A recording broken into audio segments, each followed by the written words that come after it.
ایک بہت ہی پیاری حدیث مبارکہ ہے، بخاری شریف کی حدیث مبارکہ۔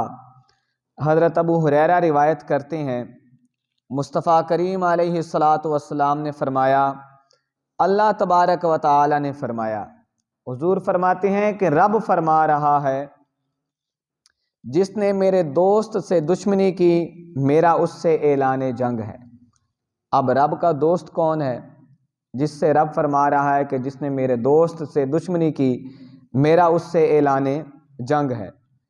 اور بندہ کسی ایسی چیز سے میرا قرب حاصل نہیں کرتا جتنا کہ فرائض ادا کر کے وہ حاصل کرتا ہے۔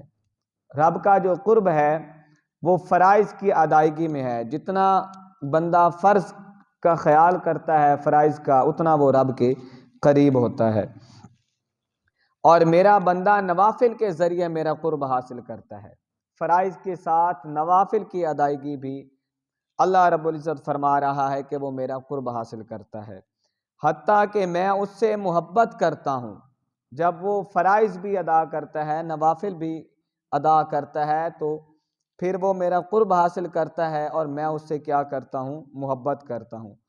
اور جب میں اس سے محبت کرتا ہوں تو میں اس کی قوت سماعت بن جاتا ہوں جس سے وہ سنتا ہے، اور میں اس کی قوت بصارت بن جاتا ہوں جس سے وہ دیکھتا ہے، اور میں اس کی قوت ید بن جاتا ہوں جس سے وہ پکڑتا ہے۔ رب فرما رہا ہے کہ میں اس کی آنکھ بن جاتا ہوں، اس کے کان بن جاتا ہوں، اس کا ہاتھ بن جاتا ہوں، اور پھر مزید آگے فرمایا کہ اس کے پاؤں میں میری قوت آ جاتی ہے جس سے وہ چلتا ہے۔ اگر وہ مجھ سے سوال کرے تو میں اسے ضرور عطا کروں گا، اور اگر وہ مجھ سے پناہ مانگے تو میں اس کو ضرور پناہ دوں گا، اور مجھے کسی چیز سے اتنا تردد نہیں ہوتا۔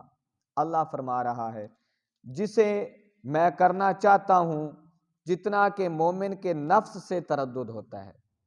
رب فرما رہا ہے کہ مومن کے نفس سے جتنا تردد ہوتا ہے وہ موت کو ناپسند کرتا ہے، کہ مومن کہ انسان موت کو ناپسند کرتا ہے اور میں اس کی برائیوں کو ناپسند کرتا ہوں۔ رب فرما رہا ہے کہ میں اس کی برائیوں کو ناپسند کرتا ہوں، اور وہ کیا کرتا ہے؟ وہ موت کو ناپسند کرتا ہے۔